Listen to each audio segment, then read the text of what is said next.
Welcome to Taking It to the Nub, Season 2, Episode number 6. 2021, just rolling along. Tonight this is a unique show tonight because I'm bringing in a tailor. So if you like fine clothes, if you like nice suits, if you like smoking jackets, my guest tonight, Alan Rouleau, will talk about that. And also, we'll talk cigars, we'll talk drinking whiskey, and many other things like we always go through on Taking It to the Nub. So I want to welcome Alan to the show. Alan. Jimmie. Straight out of Dorchester.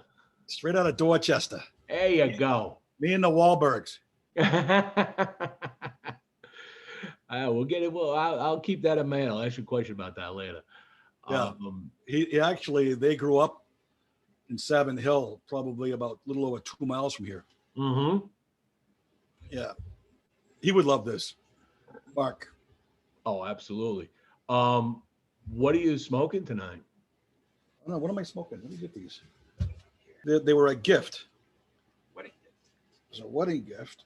It's a Rocky blended cigar. It's a Rocky blended cigar. Rocky Patel? Yep. Second edition, age limited, rare. 20,000 cigars made of this kind. They made aged 2 years. Yeah. It was a wedding gift to my nephew, and he brought two up. So he got married in the middle of his pandemic last year on the beach. There you go. Kind of canceled his big wedding plans.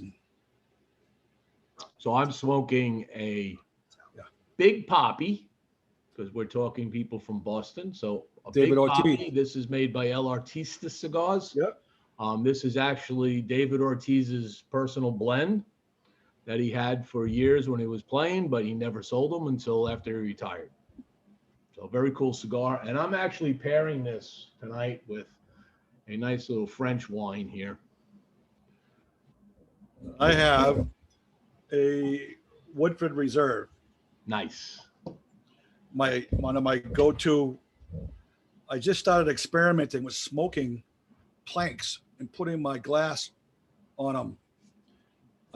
Many years ago in Nantucket, I bought a collection of crystal glasses from the 1800s, which is what this is. Oh yeah. They're a $150 a glass. And I save these for special occasions like tonight to come out.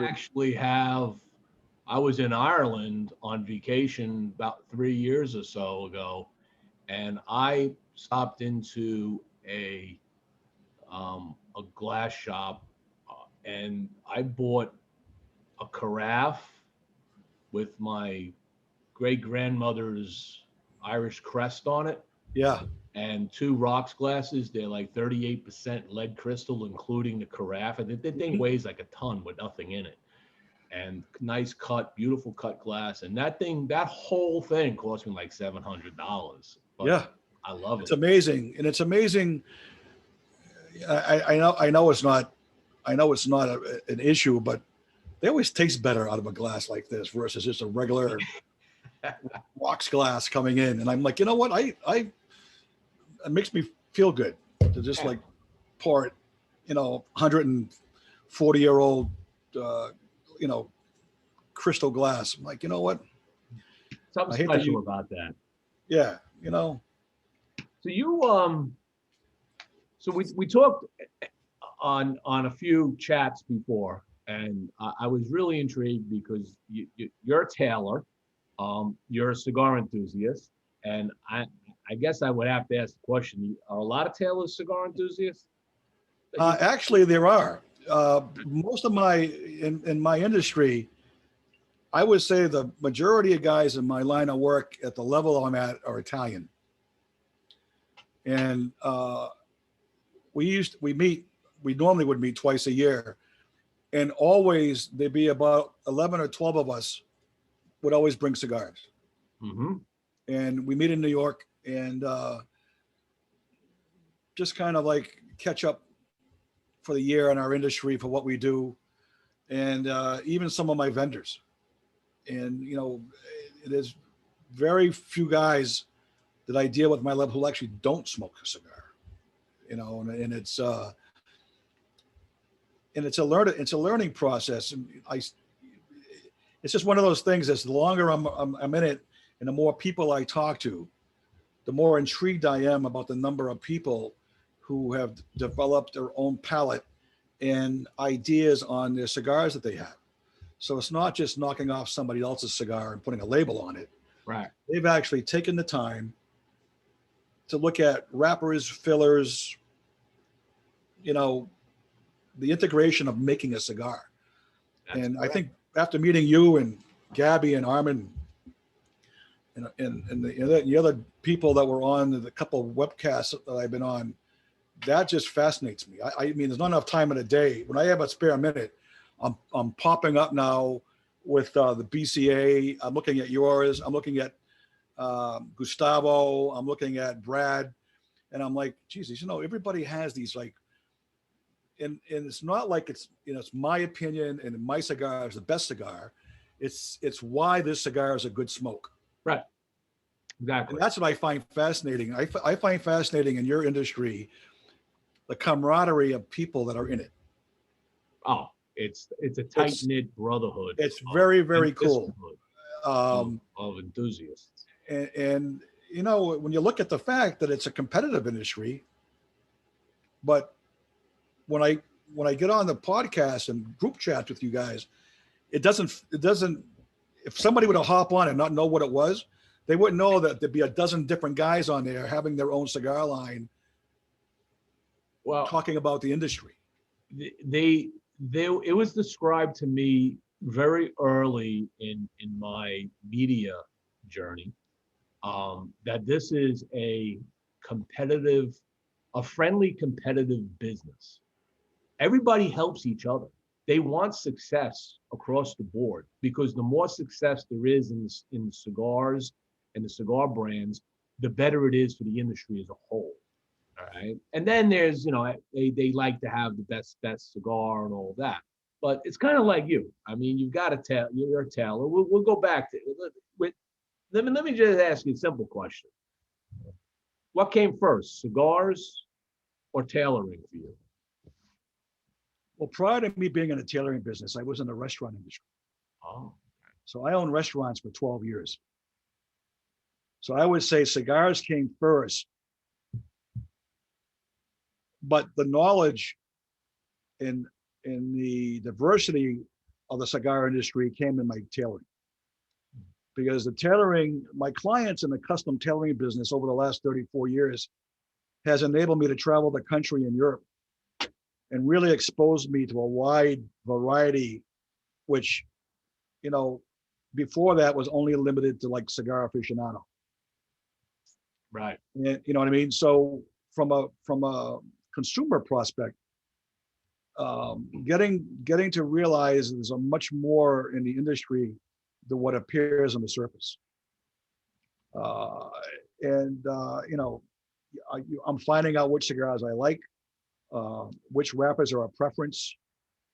I find I like some cigars better after a meal, some cigars for mid-afternoon, things I never would have paid attention to before coming in. Now, you started your tailoring business in 1987. 1987. And you've been running quite well. You've gotten a number of accolades along the way. For those that are not familiar with Alan, Alan has a shop, and I'll just pop this up here for everybody to kind of see his website, so you can check it out. Yep. I'm right smack in the middle of Boston on Newbury Street. We're not a first floor. We're not a store. So we're a showroom. We're above first floor retail. So this is his website, and when you describe it as custom tailoring. So yes, is there a difference between custom and bespoke in your mind? Custom and bespoke are the same. Not all tailoring is the same. So we have, you know, most tailors are what we call busheling tailors. They do alterations, fix a hem, fix a rip, shorten the sleeve, etc. Master tailor learns how to put a garment together, or a pattern. We can do everything else, but I don't sell any ready-made garments. Not yet, anyway. So everything we do is custom made. So to do a wardrobe for yourself, that's what it would be. It's, you come in, you say, I've never had custom clothing made before. Where do I start? Find out what you do, what your lifestyle is. You know, we segue into a budget without getting into too much shock to anybody. But, you know, back in the turn of the century, in the 1900s, most garments were made to order. There wasn't like we have today, manufacturing and garments. The more expensive garments were for the more affluent clientele. In the turn of the century, we had different, you know, we didn't have the heating and air conditioning that we have now. So we didn't have that. We didn't have as many wool products in different weights. None of that was there. This all evolved in the last 100 years. Right.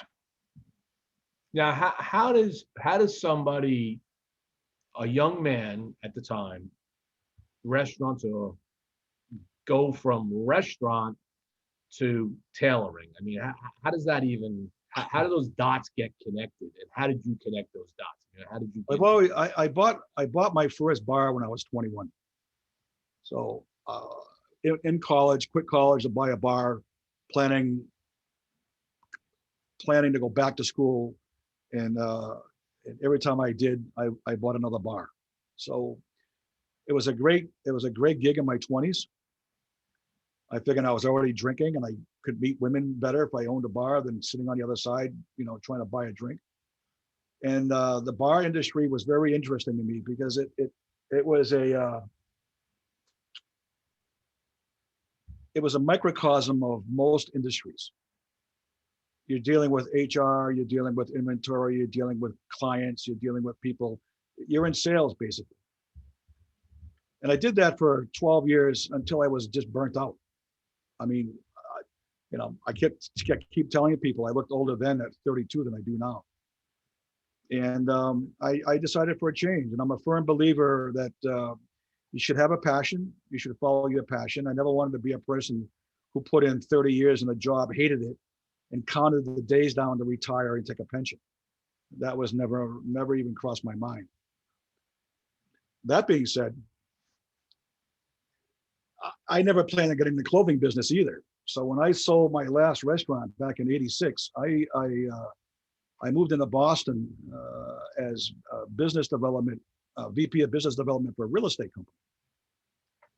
And in the process, I was doing some consulting work on the side, and I wrote somebody a business plan for a clothing store.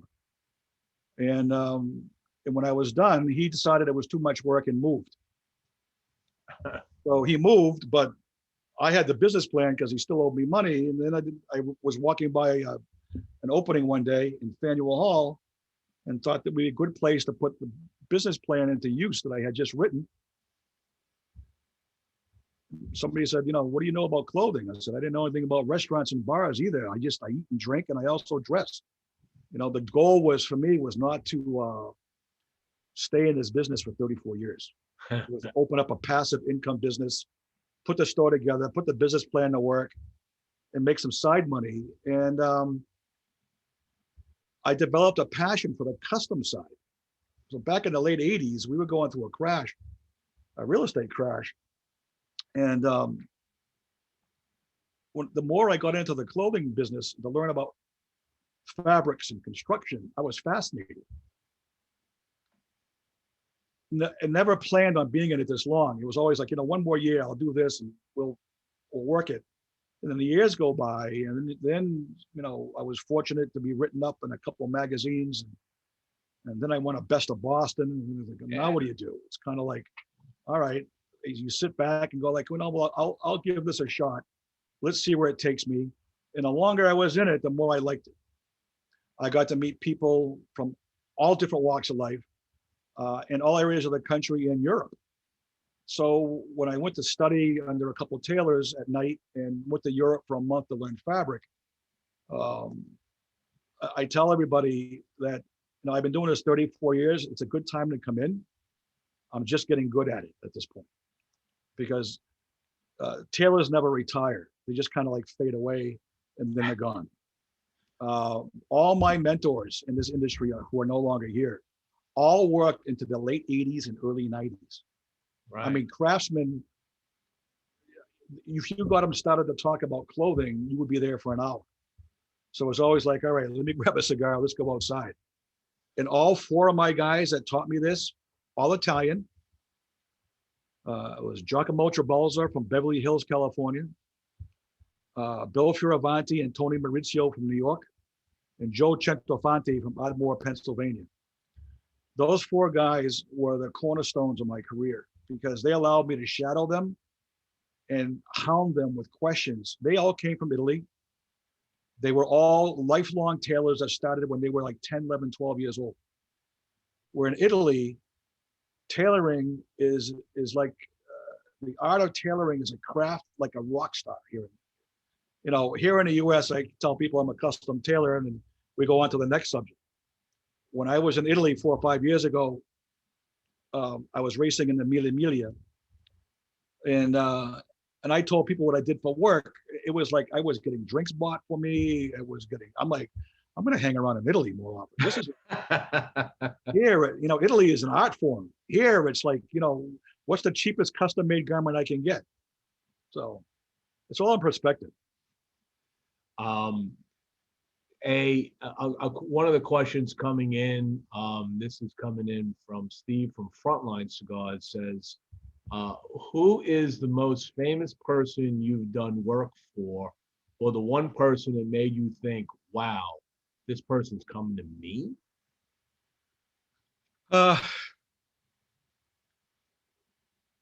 I had a client from New Zealand who would fly me around in his private jet. Nobody knows him. He was in the energy business, and it always amazed me to like he could go anywhere. He could go to Paris. He could go to Italy, and I find that, and I do some athletes. Probably, you know, my most well-known client is Bill Belichick from the Patriots. Oh, you do all those hoodies? When he's not wearing hoodies and you don't do custom hoodies for him? Not yet. A very dynamic individual, even though he doesn't show that. You only see a very small part of Bill on screen. That's his job. So he does what he does for work. But when he's with family and when he's speaking in the off season, and he's not a clothes horse. He just likes to look the way he wants to look. And I tell people my job is to translate how you think you want to look into reality. It's not my job to dress you the way I think you should be dressed. I take what you want to do. Most guys know what they want to look like. They just don't know how to get there. Right. So when I talked to you earlier before the show, I mentioned my wife gave me a bunch of questions. She's a seamstress and a lot of other things that she does. She has degrees in fashion merchandising. Mm-hmm. And she says, let's ask some questions, some interesting questions. So hopefully you'll appreciate some of these questions. What is the most important place for a good suit to fit, and explain why? Well, the suit is two pieces. So you have a jacket and trousers. And I learned right at the beginning, you better have the trousers correct before you put the jacket on. Because a guy always puts his pants on first before his jacket. If a jacket goes on and the pants fit fine, I can tweak the jacket. But if the pants are off, if the rise is too long or the rise is too short in the crotch, if you make a guy look good in a pair of trousers, the rest is easy. So the first thing I did many, many years ago, as I flew to Ohio to work with a second generation pant maker from Italy, who showed me how to measure and make a pair of trousers. And he corroborated my enthusiasm. And I said, you know, I give a guy a suit, he goes into a dressing room, he hangs it up, he takes the pants off, puts the pants on.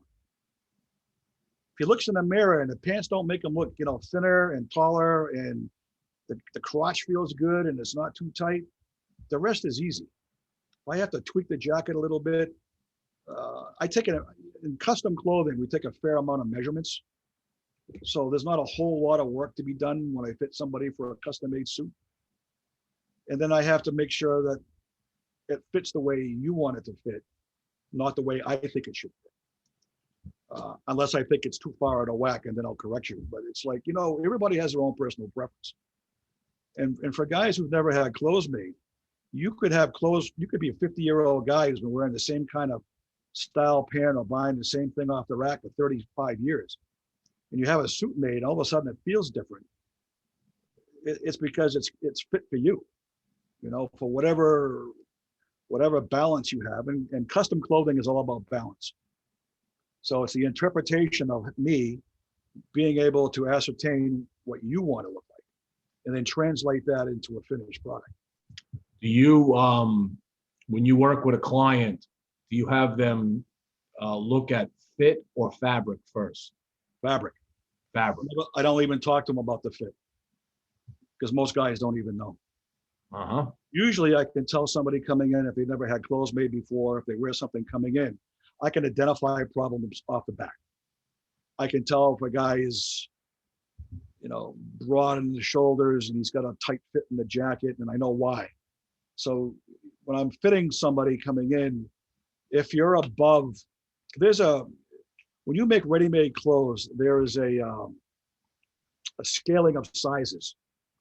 So if you buy a 44 reg off the rack, all 44 regs are gonna come pretty close.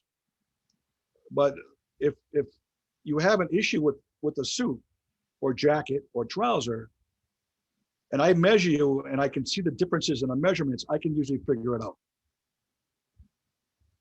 Now, in doing this type of work, the client needs to be at your shop, the measurements and all of that to go through the first consultations.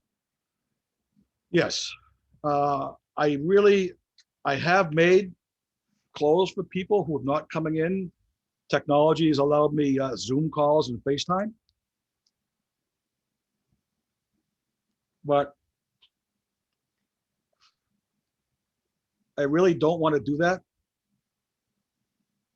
And I don't want to do it for a reason, because you're paying for a piece that is going to last for a while. One of the biggest benefit of custom made clothing is that you're allowed, it gives you longevity. So I would say that probably 90% of my guys are classic dressers. Classic. When's the last time you bought a suit? 10 years ago. I'm like, all right. Or a jacket or whatever. If you buy classic, it never really goes out of style. Right. It just needs to be tweaked. And I think, the best thing I want to hear from my clients when I put something on them, even if they've had clothes made somewhere else, is that, Jesus, this feels really good. Because I know if it feels good, it's going to look good. So when I stand a guy in front of a mirror and his waistline's 4 inches bigger than what he wants it to be, and he has no ass, and he used to have an ass, and you make something for somebody where you can trim them out and give them a really nice fitting, flattering suit. I mean, let's face it, guys, most of us don't even dress. We'd be in t-shirts and jeans if we had our druthers. We dress for other people. We dress for our wives. We dress for our girlfriends. We dress to impress at work. So to be able to put something to a guy who's really enthusiastic about getting something, and when they leave and they go like, I'll be back. Or I hear them say, I wish I would have done this earlier. I didn't know. Yeah. You don't know. It's not a predominant profession that would really stick out in you either. Now, is there a difference when you think about custom clothing between a jacket and a shirt? Is there how things fit, and measurements and all of that? I mean, It same does. body, but It does to a certain point. There's a 3 or 4 key measurements on a jacket that translates to a shirt. But I also have to know whether you're traveling, what part of the country you're living in, whether you want to layer the sport coat with a sweater at some point. Shirts, I always start guys off in custom with shirts. I mean, I'm like, look, if you've got other clothes that you want me to fix for you, I will do that. But really, you put on a shirt in the morning, then you usually put on a pair of pants, and you wear this shirt a lot longer. Jackets come off. I want somebody to be able to sit down. If a guy's, like my cigar shirts, even my cigar shirts, I make room. I want to, guys are moving, they're eating, you have a cigar dinner, you're traveling. Those are the things that I ask. So we start a profile for everybody, and we kind of we work backwards, so it's like, I'll ask somebody if he comes in, what are you looking for? What can I help you with? And then you want a year round. There's a whole, not want to bore anybody, but there's a checklist basically, and I check them off, and then we work backwards from there. So by the time I'm done, 15 minutes with somebody, when I'm measuring them, I'm asking them all this as I measure them, not to waste anybody's time. And then by the time I'm done that, it allows me to, in my head, to identify fabrics to show them and style to show them. So in the first 15 minutes, I can size somebody up pretty well. I have 2,700 shirt fabrics. It's like, I don't even know how many other fabrics I have between suits, sport coats, and trousers. you spend a lot of time in a garment. 4,000 maybe, or 5,000. And the last thing you're going to want to do is spend 3 hours going through every book. So when we're talking, it allows me to say, all right, what are you looking for? What special occasion? You don't wear suits. All right, what do? You want a nice sport coat you can wear with jeans and a t-shirt? You want a sport coat you can wear with a shirt and tie? The rules and regulations for dress have changed in the last 10 years. A lot more flexibility. I think, which is, the virus, the pandemic has kind of flattened my business out. Not that I lost it to anybody. It's just that we're all doing this. It's like, there's no place to go. So until the virus clears up, there's going to be a pent up demand. And hopefully I can get the word out enough where guys can go I've never had that done before. I think I'm going to treat myself to 4 custom shirts. Maybe I'll try a sport coat. I don't usually wear a sport coat, but Alan said, we got no place to put our shit. So it's kind of like, I'm not carrying a purse or a bag.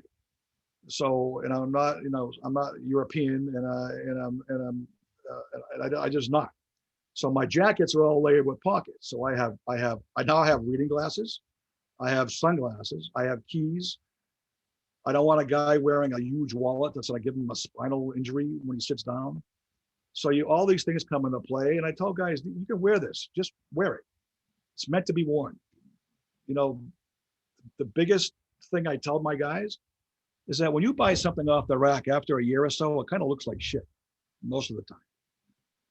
I got guys that have owned my clothes 10, 12, 14 years. They bring it in for me to reline them. They go best investment I made. I go, yeah, well, when you amortize the clothes over a period of time, you're not going to really change your style a whole lot.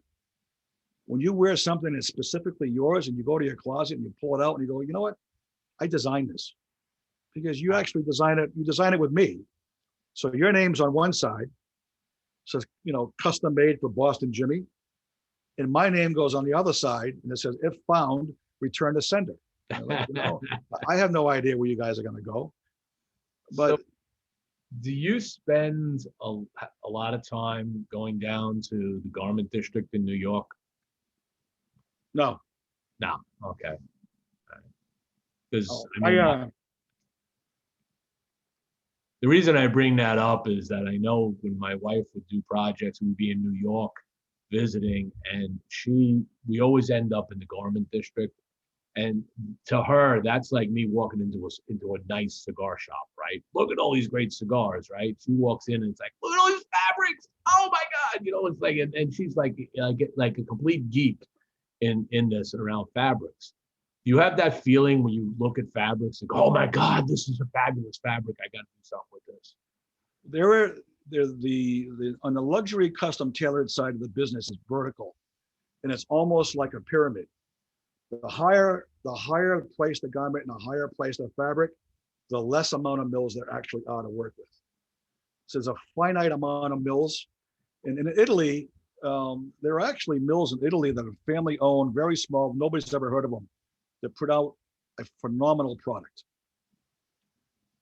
So in my line of work, what we look for, I look for a number of things. I look for value, I look for performance, and I look for accessibility. So fortunately, most of those mills will have a representative in the US. I deal with basically 3 guys. They all rep these mills. They go to Italy, they pick out fabrics, they curate a collection, and I get the books. And then when I order the books, we order them in cuts. So I can pretty much cover anything. I tell people all the time, if it can be sewn, I can make it. There you go. You let me know. This is a point. Let me take I'm gonna do a fast commercial break here. Give a shout out to the sponsors of tonight's show, and then when we come back, I want to talk about the comparison of clothing and what you just discussed and cigars. There is some parallels there. There's a very big correlation to both. So let me just pop this up. So tonight's show is brought to you by Tarazona Cigars. Tarazona provides premium hand-rolled long-leaf cigars that are each rolled to the highest quality by masterful crafters and rollers. Each hand that touches the process takes pride in the quality and craftsmanship of every cigar that goes into every box of Tarazona. Next time you're looking for a fine smoke, do it with passion and reach for Tarazona. You can follow Tarazona Cigars on Facebook and Instagram, and you can visit them at www.tarazonacigars.com. Tonight's show is also brought to you by Frontline Cigars. Frontline Cigars is on the front line of flavor, innovation, and giving back to those who serve. As a first responder-owned company in the Chicagoland area, Frontline Cigars strives to give back to those that serve, whether it be first responders or military, through numerous charitable foundations. At frontlinecigars.com, you'll find a wide range of cigars from boutique to everyday brands, in addition to a fine selection of cigar accessories and swag. There's always something new to try at frontlinecigars.com, like the Stogie Press sampler, which consists of 5 90-plus rated cigars on Stogie Press. Check it out at www.frontlinecigars.com and follow them on Instagram and Facebook for regular updates. Without them, the show is always a little harder to do. Thank you to my sponsors. So, interesting segue there, because when you were talking about how things work and certain limited supplies, and you got like these boutique factories and mills, cigars are very similar, right? We've got a plethora of certain leaves that are regularly found in cigars, and then there's those special leaves that come from very small farms, and then you've got large factories, and you've got these small factories. So you ever think of it that way? Ever look at how the cigar industry plays with you? Actually, never even placed a correlation until I talked to Gabby and Armin. Armin introduced me to Gabby on a phone call, and I ended up calling him one time. We were texting, and that was supposed to be like a 10-minute call. 2.5 hours later, we were still talking, and I realized the huge correlation between the boutique, and I say the boutique cigar industry, which is basically who we're targeting, because you develop relationships with people that own the companies that put your cigar together. And those relationships are key. because I would imagine, like myself, I need consistency. So I develop relationships with my woolen vendors and my makers over the years, and I speak to them quite often. And half the time it's personal, and the other half the time is business. Because I have to be assured that what I'm getting in and what's being made is consistent quality 100% of the time. And I would imagine the cigar industry is going to be the same, because you're making cigars and you're boxing up a couple dozen cigars and you're selling them for $10, $15, $20 a piece.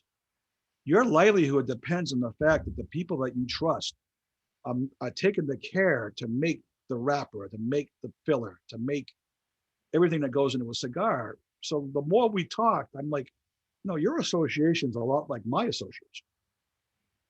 The Custom Tailors and Designers Association, that, we've been around since 1880. We're the oldest trade organization in the country. Wow. It's the relationships that I built up in 30 years. We used to be the young guys. Now we're like the old guys in the industry, because the old guys aren't around anymore. And we sit around going like, I don't feel old. And we still have a passion in this business. The learning curve, I tell people, never goes down.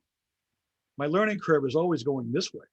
So even after 30 years, I'm still learning things about my business to improve my product and to improve the service and to improve the sourcing of the fabrics. And this technology is allowed for different canvassing and structure. And what goes around comes around. So you got styles from the 30s that are coming back that we're tweaking contemporarily.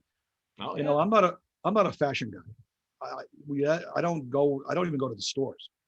I could care less. I develop styles for each individual client. Now, when we in the cigar industry, we like to tell people that there's like 300 sets of hands that touch the process from seed to palate.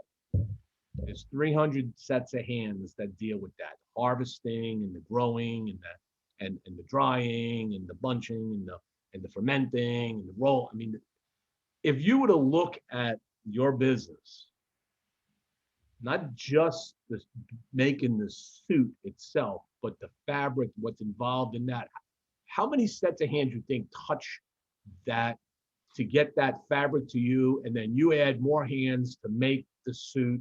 And what do you think that is? Well, there's Italy doesn't grow the wool. So the Italian and English fabrics coming in are mostly from New Zealand and Australia. You need the climate for the sheep. So the mills in Europe get the wool raw. They get them off-white in bales. And then each mill has a proprietary family process that develops the fabric. Just like in our industry, they're designated by numbers: Super 120s, Super 130s, Super 140s. And they usually designate price. What happens is that the mills that develop the product could have passed down from generations: 100-year-old, 110 years old, 120 years old. And I don't even know how many at the mill, because they go from the raw to the finished product. Then it goes from there to a vendor, like my buddy Ricky Rosenthal in Philadelphia and Rosenthal Fabrics. And he sources them out, and he goes and he picks out what he wants to put in his line. And he's very unique. He's very focused. He's a very small boutique type operation started by his grandfather 80, 90 years ago. So then what happens is it goes from then to me. I show it, we cut it, and we send it to my vendor in upstate New York, Ani Roberti at Adrian Jewels. He has a small factory started by his dad, who came from Italy back in the early 60s. Not a big factory, but everybody has their own position in the factory. So in a garment, in a suit, you got a person making collars, you got a person making pockets, you got a person making waistbands. And what it does is it goes out this way and then comes back in. It goes out and then comes back in. Quality control. it gets pieced together. So, wool has a giving factor. So you can make adjustments, you can steam and press and mold and shape it. We took a video, actually. We went up for their 50th anniversary a few years ago, and we're compiling it into a short clip, which shows the people, and this is handwork. They have a machine, but there's a tremendous amount of handwork into a custom garment.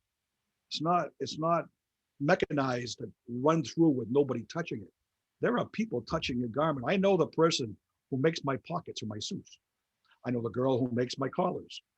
I know the quality control manager who comes at every position when they do a garment. It's going to be steam, press, block, and then it goes to the next station. There's a whole series that come in, and when it comes to me to fit on the client, I have anywhere between 3 to 10 hours of work left. I don't even have a buttonhole machine. We do our buttonholes by hand. This is about as old school as you can possibly get, and we do them by hand. I've been doing them by hands my whole career.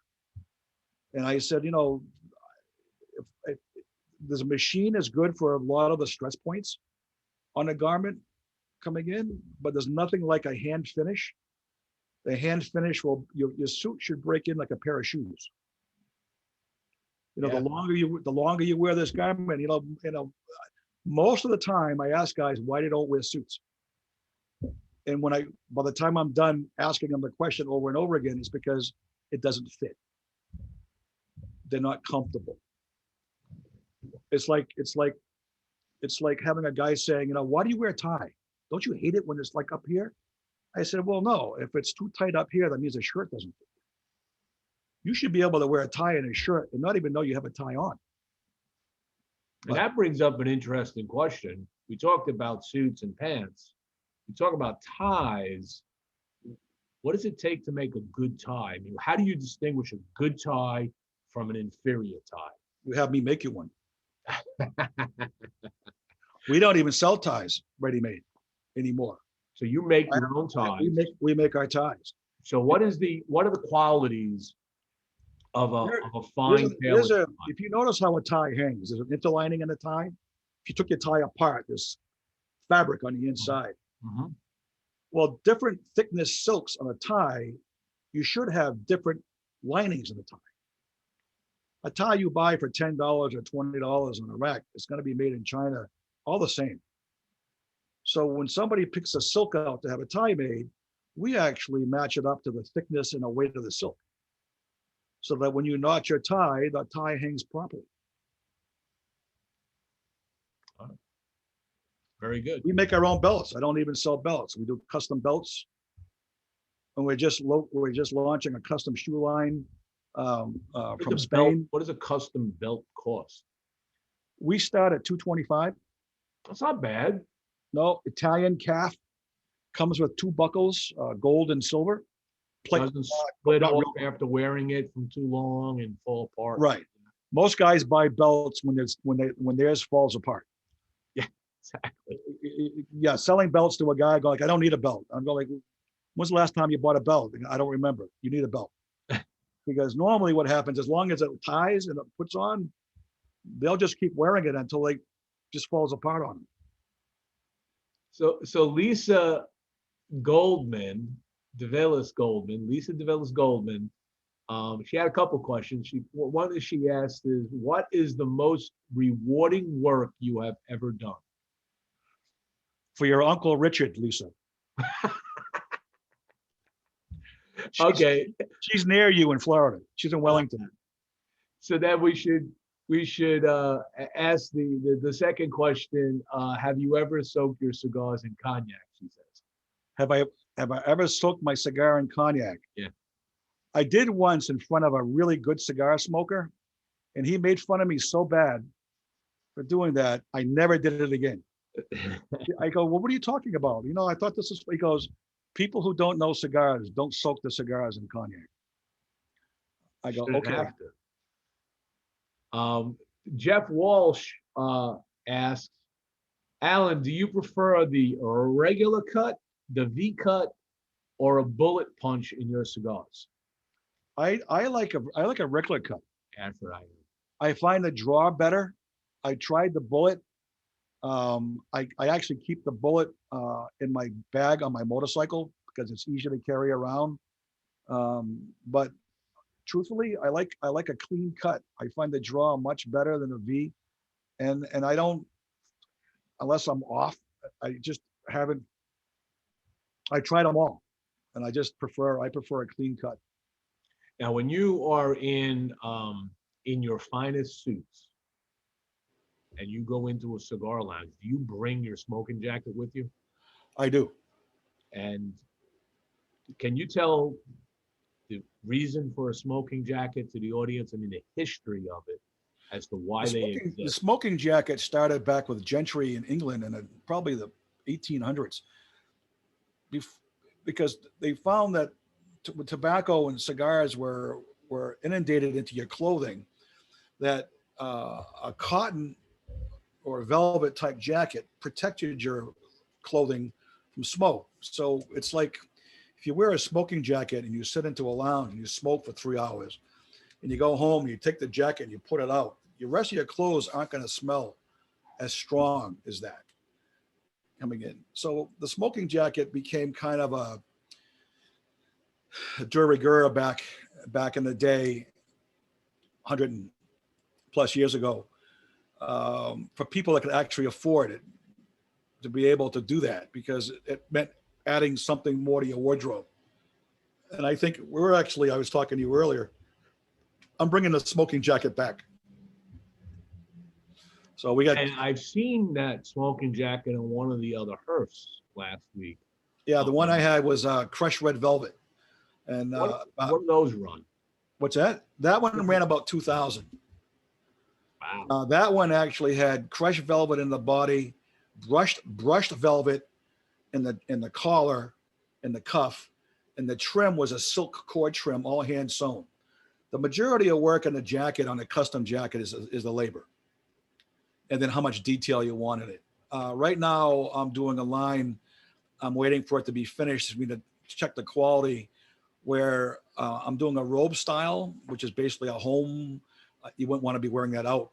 And then one kind of cut like a sport coat, a 1 button or maybe a 2 button, in a more subdued velvet with maybe some cool, kind of a steampunk look almost, that you can actually wear it with jeans and you can wear it with casual wear. Some people go, that's a mortgage payment I'll be wearing. What's that? Some people commented, that's a mortgage payment that I'd be wearing. Well, yeah, on the custom side, the new line that I have coming out is going to be under $500. Okay.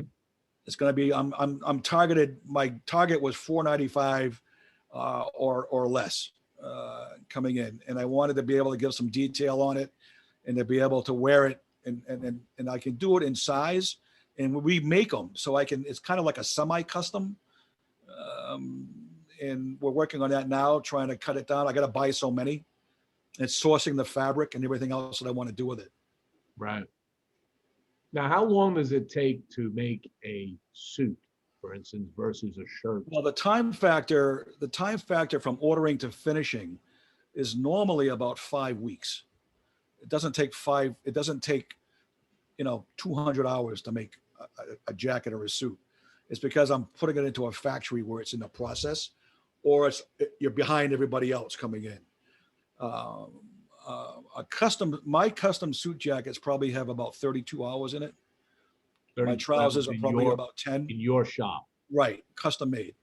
Okay. The smoking jackets I'm doing are going to be less, because we're going to make them less. We're going to do less handwork on them, on the ready-made ones, just because it's not needed. And I wanted something to be fun.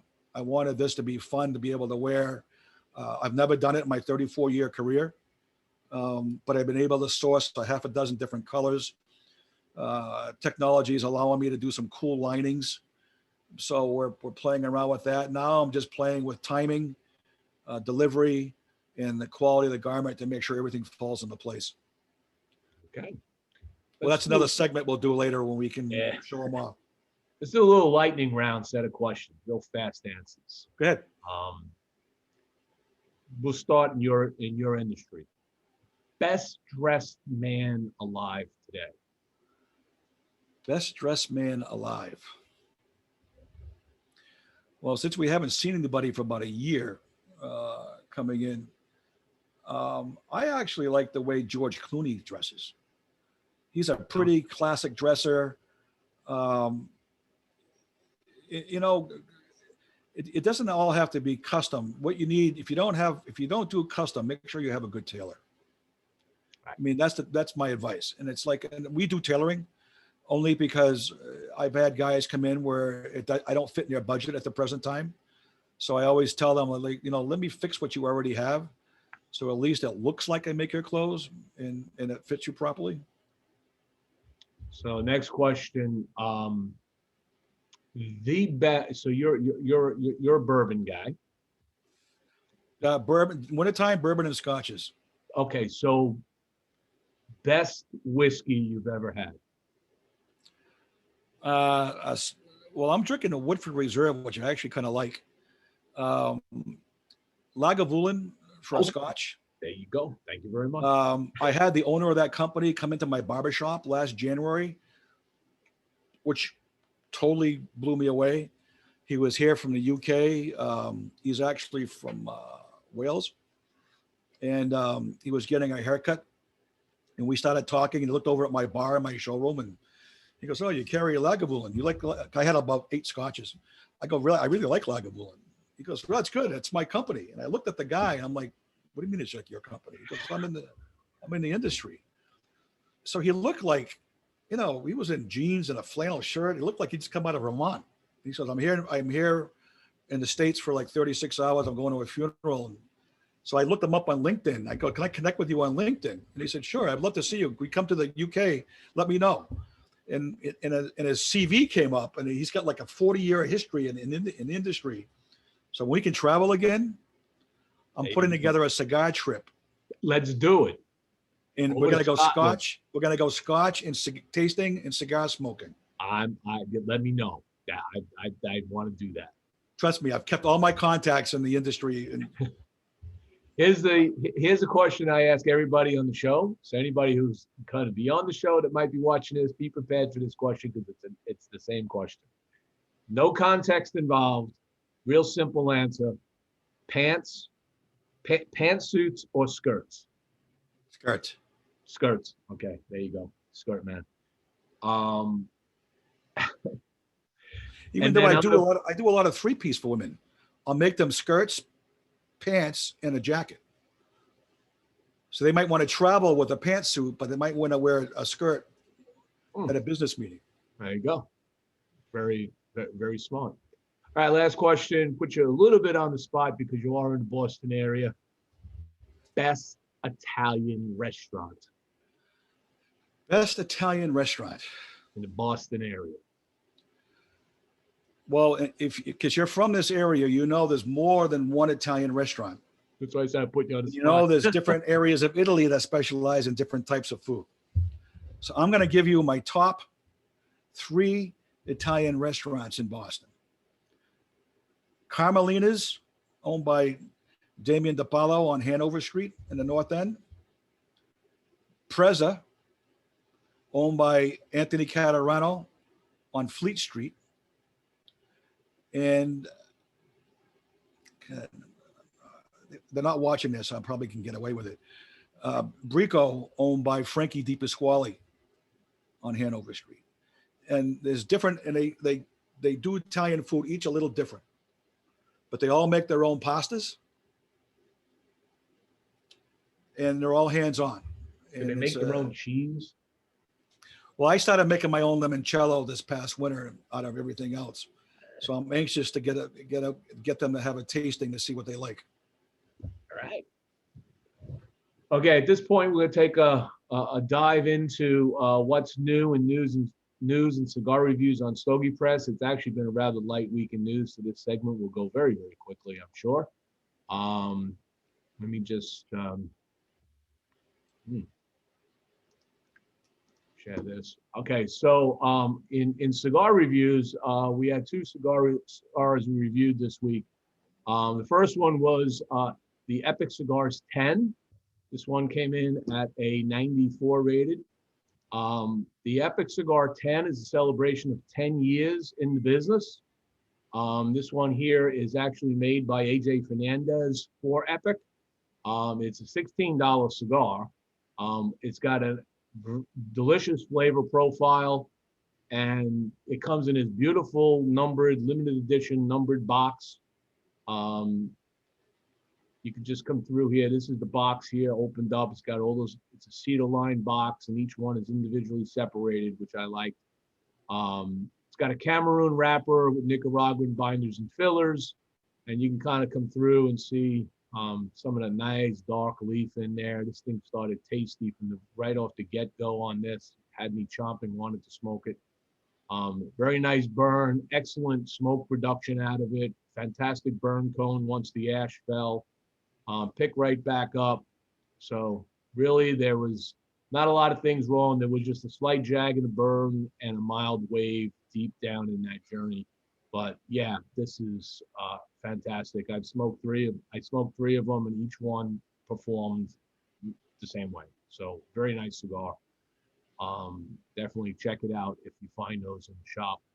The second one was the latest drop from the Cigar Clowns. For those of you that know the Cigar Clowns Facebook group, they've been working now with the Pravada Cigar Club, are now distributing their cigars. This one here is called the Pieza, which stands for, it translates into female clown. It's actually a thing in LA, I learned, that they have these female clowns that go around LA. It's big in the tat shops also. People getting these tattoos of female clowns on their arms and stuff. They don't disclose a whole lot about it. You never know what country it comes from, and you never know what factory. That's kind of a mystery. They find these rare cigars, and there's only a limited amount of them, and when they're sold, they're gone. That's it. But maybe it's somebody that started a brand and never came back to get them, and they've been sitting in an aging room for an extended period of time. This one here is a Habano wrapper with a Nicaraguan binder and filler. The issue with this cigar is not the flavor. The flavor was really nice. Actually, I really enjoyed the flavor on how it transitioned. We did have some burn issues here, where it started to do a little run and then a little off burn over here, a flat burn cone. So you lost some points for that. But I like the way it started with this peppery and savory spice that came in. And then it kind of morphed into this nice dry fruit sweetness and like some cocoa powder. And it was just this delicious second, third. And then that savory started to work itself back into the cigar at the end down to the finish, with a very smooth finish on it. I really, really enjoyed this. So I would definitely check this one out if you could still find them. I think they are on still on the Pravada Cigar Club. So Cigar Clowns, Pieza. In news, very light week in news. Things slowed down in the news cycle. The only thing really coming out in the news is Protocol Cigars. Our friends Juan Cancel and Kevin Keithan. They announced their Protocol Pool Party Year 2, and the Protocol Party Year 2. This is becoming a thing for this cigar line. These guys usually have a pool party on an anniversary, and they do it down in Pennsylvania. So this new one here is called the Pool Party Year 2. It's a barber pole cigar. You can't buy these, unfortunately, but you can get the ticket for the event for $200, and that gets you a bunch of things, including the cigars. So that's it. There's early bird pricing right now of $150 if you buy before the 31st, and there's a link there so you can check it out. The other thing, although it's not new news, but it's news that I will continue to talk about as we go forward. It's a mission that I am getting very close and near and dear to my heart, is helping the workers in Jalapa, the people that work in the fields that grow the leaf that goes into all the cigars you enjoy. I've talked about it before. You can go on here. You can check out the article. Cigar Aficionado has picked up this same article and running with it now. There is a link at the bottom of this article where you can donate to this. And this is only the beginning of what's going on.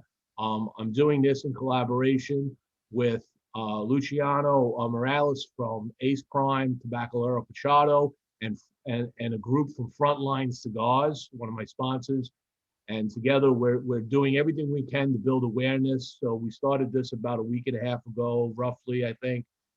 We got 10,000 raised out of a 50,000 goal to build a daycare center. And that's only step one. We want to keep this rolling as a mission for the cigar community. And eventually maybe it branches into other countries that need help too. But right now, the story behind this, if you read the article, it'll hit you the same way it hit me, hopefully. And maybe instead of a latte, you put $5 in a donation, and you'll help something out. I do know that the Frontline Cigar Group is making patches that all the proceeds will go to this, and they also have a coin that they're coming up with that is going to be available, which is going to have some really cool artwork on it. So for those that like to collect coins, that's another one that would be a really nice thing to collect and realize when it's on the shelf that you help somebody. So that's the news reviews in Stogie Press. So you will never retire, you said, because you love what you do. Oh, absolutely. It's everybody I know who retires dies 3 months later. So it's not really a good track record. And I feel that whatever drives your passion keeps you young, keeps you fresh, keeps you aware. So you always need a good balance of people in your life. When I was younger, a good third of my friends were all much older.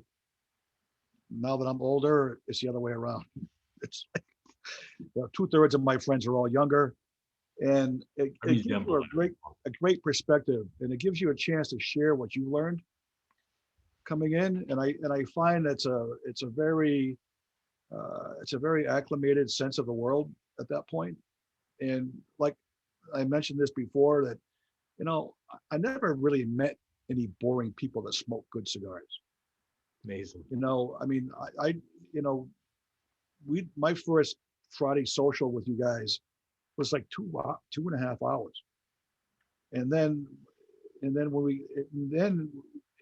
I could have went even longer, because everybody had to me was a very fascinating story of where they were from here to Ohio to Australia to Florida. It was just amazing. And you get somebody talking about cigars that like cigars, and you could be there for a very long time. Absolutely. And that's the way it is with us. Yeah. And I have a question for you. When you rate a cigar to the uninitiated like myself, who doesn't understand the ratings, do you rate separately, like the binder, the filler, and the wrapper? Or you just rate the category, just the smoke itself? No. So on the stogiepress.com site, under cigar reviews, there are 3 articles that talk through exactly what I do. Yeah. And basically it's flavor, burn, and construction. Okay. Yeah. And what I put a lot of emphasis on is construction and burn. Flavor is extreme. It's personal. All right. You and I can smoke the same cigar and may not get the same notes out of it.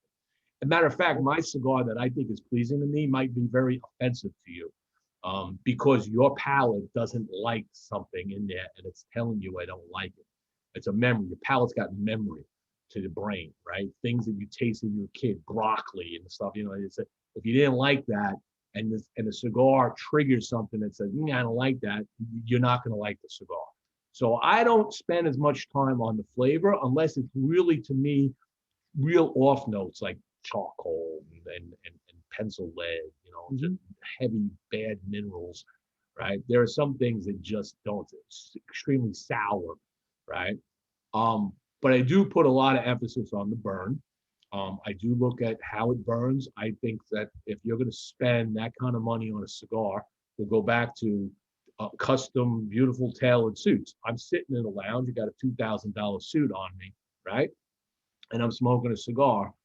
I don't want to have a flaky ash. Okay, I'm okay. I know that the ash is, if I've never had the cigar before and I'm wearing a nice set of clothes, I'm always gonna kind of ash that around half-inch mark, maybe quarters of an inch, because I don't trust it because it might drop. But what I don't like is when the ash gets all flaky and the lightest breeze just blows that all over you, and it's all over your clothes. I mean, I take points off for that because I'm sorry. Okay, that to me is not worthy of a highly rated cigar. All right, so I do spend a lot of time on that, and there are articles that talk about the whole system that I have and what I do and how I do it. Yeah. Now you talked to me about something you were going to do, in addition to all the things that you do, right? And I don't know where you're finding the time to do this, but I love it. You're talking about opening this new place down on the by the harbor, seaport, right? Yeah. Down on the harbor. Why don't you talk about this to the folks? And I love this. We over the years we realized that we've actually become a lifestyle brand. And I realized that my guys that already dress really well and smoke cigars, and then I meet guys who don't really understand the process, but are intrigued by it because of what they smoke. So like everything else in life, when you go through life and you upgrade your car, you upgrade your home, your palate and wines taste. You're not drinking the same wines you did in your 20s. You're not drinking the same booze you did in your 20s or your 30s. So you develop a certain panache, so to speak, as you get older. And I'm finding my guys, once they start cracking, like 40, 45, really trying to identify a style for themselves, that I got tired of referring them to people that go like, I need somebody to get my hair cut. I need some, so I opened up a barbershop. So I have an old school barbershop where I can actually help a guy if he needs it, with my master barber from Italy, and actually get a grooming process to make a guy feel really good about himself. And that's all it comes down to, is you want to walk out the door and just feel really good. So, in this day and age, nobody works 9 to 5. None of my guys do. I would say that most of my clients are probably 8 personality plus. And I find that my guys who enjoy a great cigar always look to identify other things in their life that they like. They have a wine they like. They have a bourbon or a scotch or a drink they like. They like to drive a certain car. So I'm finding that the younger guys coming up are kind of going old school. They want to learn more about the things that we've already experienced being a little older, but they have nowhere to go. So I'm in the middle of negotiations right now to open up a kind of a sophisticated man cave where I'm going to have an open kitchen concept. I talked to some of the chefs here in the city about offering some cooking classes for my guys. They're not going to go to cooking school. I want to teach a guy how to make a 3-course meal in 30 minutes that would blow their wives or girlfriend away who've never cooked before or have no idea. At the same time, we're going to have a space in there to smoke cigars. You can't smoke hardly anywhere anymore unless you're in your home. So I needed a place that was unencumbered by restrictions, and it had to be private. And I didn't want to go to private club route because then we run into other restrictions. I didn't want to sell cigars because you run into other restrictions. So the goal was to create an environment where I can bring in post-pandemic small groups that we can actually identify. So I would have, I'd have you come over and do like a small 1 or 2 day trunk show. We would combine it. So we may be bringing in maybe Whistle Pig from Vermont to do a tasting of their whiskey flights, the explanation of their hops and the barley, what they grow in Vermont. They have 500 acres. They're totally vertically integrated. Guys will eat that up and they understand the process. When you understand the process, then you understand the value. It's like, how do you differentiate between a $3 cigar that you can buy in an insert in a newspaper when you buy 10 of them for $19, or a $15 cigar that somebody has poured their heart and soul into to get the great looking cigar and a great tasting cigar. You can't teach that in a store because you got a retail store is going to have too many cigar brands. So I think going forward, the pandemic has changed a lot of the processes for big events. So I'm going to concentrate on small ones, 10, 12. And we're going to start them off slowly once this project gets approved and we can actually ramp up. And then I'm going to try it out and see how it works. I could bring in, I could do a night for guys where they can take a specific cigar company, a specific liquor company, and do a tasting and understand the process.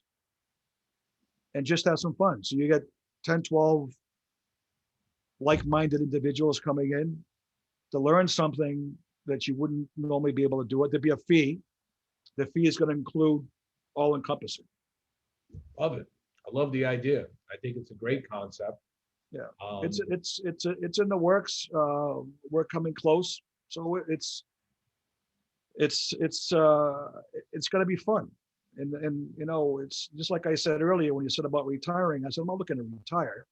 I'm looking to further what I already do, and to perfect it to a point where I become a reference for a number of different. I can refer people to you. I can refer people to, you like a Gabby 1901, the Cafe cigars, or a Dav cigar, or a Eddie Terrazona, who I've known since 2005. We've come full circle. I spoke with him after talking with you and realized he was one of your sponsors. I'm like, you're not going to believe who I just called. I said, I just spoke to Boston Jimmie. He goes, I sponsor that. I go, I know. I saw your logo popped up on his feed. And he filled me in with what he's doing with his company. And it's such great stories.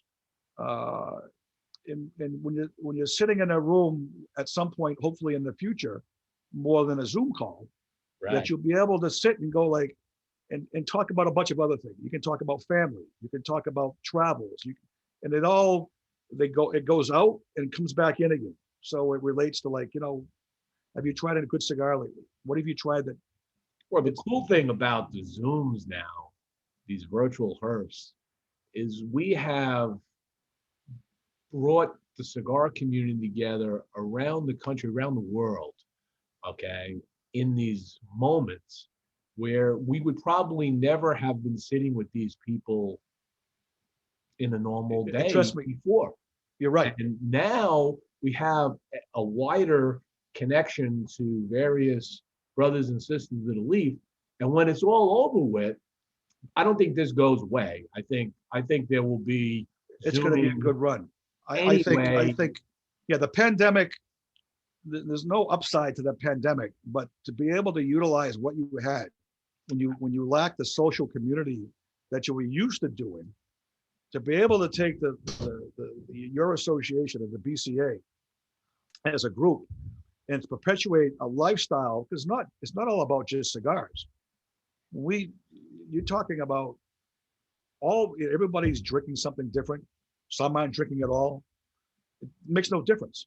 Right. It becomes more personal, becomes more family. It's much more relatable. We start to understand each other right at various levels, and learn more about each other than you would if you were just texting them on a Facebook feed. I never would have had the time. I would never be home on a Friday night or a Saturday night. Right. I would have worked late. I would have gone out to dinner. Those things don't come into play. This has been able to help me formulate what I want to do going forward. And the idea of being able to bring like-minded individuals, men and women, together, sharing their passion for cigar smoking and getting it's like, you guys aren't content to just have the cigars you're doing. You're always looking to do something better and make a nicer cigar. You're looking to, you don't make 3 or 4 varietals and I'm done. I'm just going to sell these. You're always on the move looking for, how do I do this better? How do I make this better? You're looking for that next good batch of leaf. Exactly. You're looking maybe that, can you give me a better pair of rollers now that I've been doing business with you long enough we've been having some of these issues we're hearing, and it keeps improving, right? That critical process just keeps improving and improving as it goes on.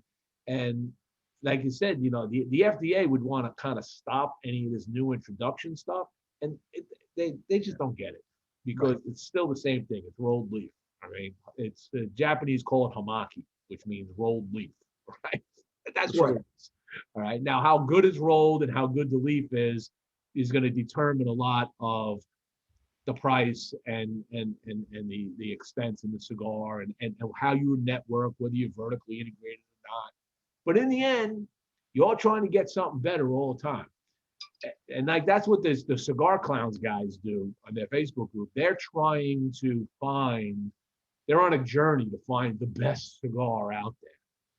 And like I said, it's a drop, it's one, it's done, there's no more of them, and then you go to the next one. And they had some high-rated ones with me, and some like this one was, it was okay, right? But that's all right. They're looking to share that experience because they found something and they would like everybody else to try it and say, what do you think? And then move on to another one. Well, it also opens up to your other passions too. We talked to somebody last week who he had a little small car collection. We got a little viewing of, and that could have segued into a whole nother, I'm thinking like, cars, cigars, clothing, the 3 C's, it's just like, well, they have that here in Florida. They do a cars and cigars event. Or they used to. I think they stopped it, but it used to be a cars and cigars event in the springtime. All classic cars and stuff. But yeah, cars, cigars, watches. Watches is another thing, right? Fine fashion, right? I mean, same with my guys I did down in Florida for the Boys and Girls Club down in Fort Lauderdale. We ran charity events up at Bike Week in Daytona. And they had Broward yachts up there for an event. Everybody had, my first time down there doing that, and I was in awe. I was like a little kid walking around in a circus. And I went on somebody's yacht where he had his custom motorcycle on his yacht coming off on a lift coming down with a beautiful car, and the first thing he did when we walked in for a party on his boat, he had a box of cigars. Imagine I'm on a $3 or $4 million boat, and it's like, you want me to smoke on your boat? Oh, absolutely. There's an ashtrays, there's an area to sit and smoke, and you got to sit in cigar smoking is like a round robin. It's just, you can get a group together coming in there, and you can sit there and enjoy and not say a word and just enjoy the cigar.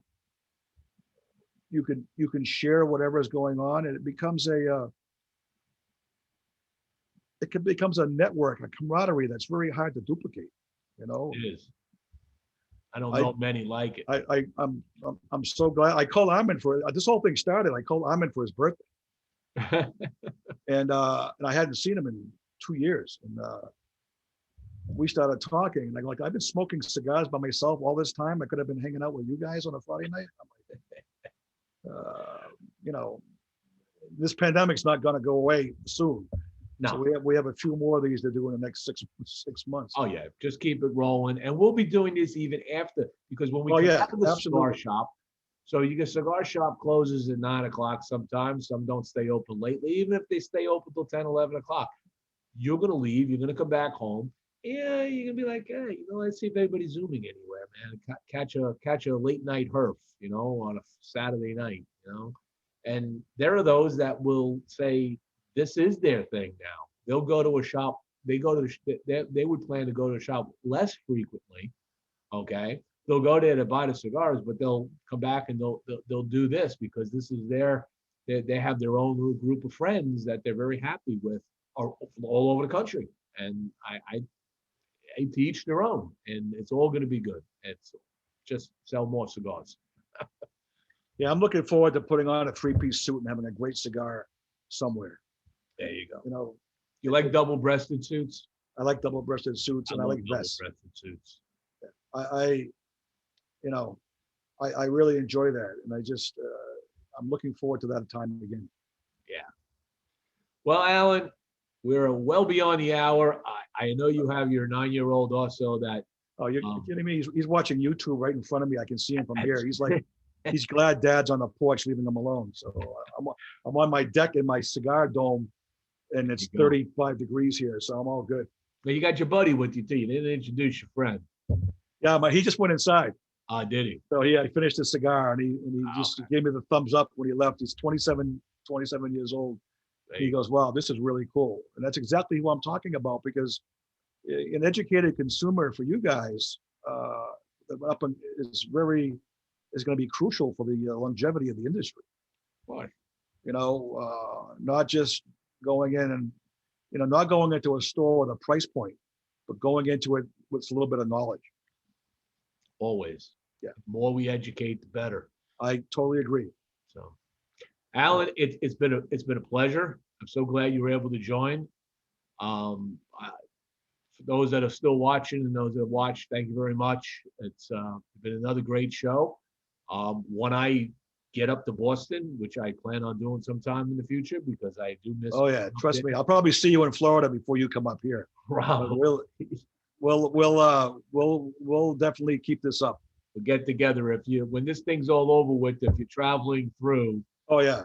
My area, which is Central Florida, you give me a call beforehand, and my wife, you tell her what you like to eat. Now, she's not a chef, but she's a phenomenal cook, and she can cook anything. And you tell her what you want, and she'll make that dish for you. And sounds good to me. You'll just we'll sit out here, we'll smoke cigars and drink some whiskey and watch some stuff on TV or listen to Lisa Goldman that was on is also a phenomenal cook in the Wellington area. So, and her husband smokes cigars. So we'll have to rendezvous down there. Her uncle, who is my best friend, lives in just bought a place in Jupiter. Oh, okay. And, I had a friend of mine lives there too. Yeah, beautiful. And we talked. I don't know if he said he was going to try to get on tonight. So I don't know if he hopped on. But anyway, this was a pleasure. Absolutely. Thank you again. We'll I have to get your address. You got to send you a little care package. Okay. But we'll catch up after this. Absolutely. All right. Thanks, bud. Thank you, everybody, once again. And by the way, next week we'll have, for all you Gurkha fans, we're gonna have Gurkha on next week. We're gonna talk Gurkha cigars. So that's the next show and then after that we're building it up throughout 2021. Gonna have some more of these fun, not always brand owners on. All right, folks. Take care, everybody. Thank you. Thank you.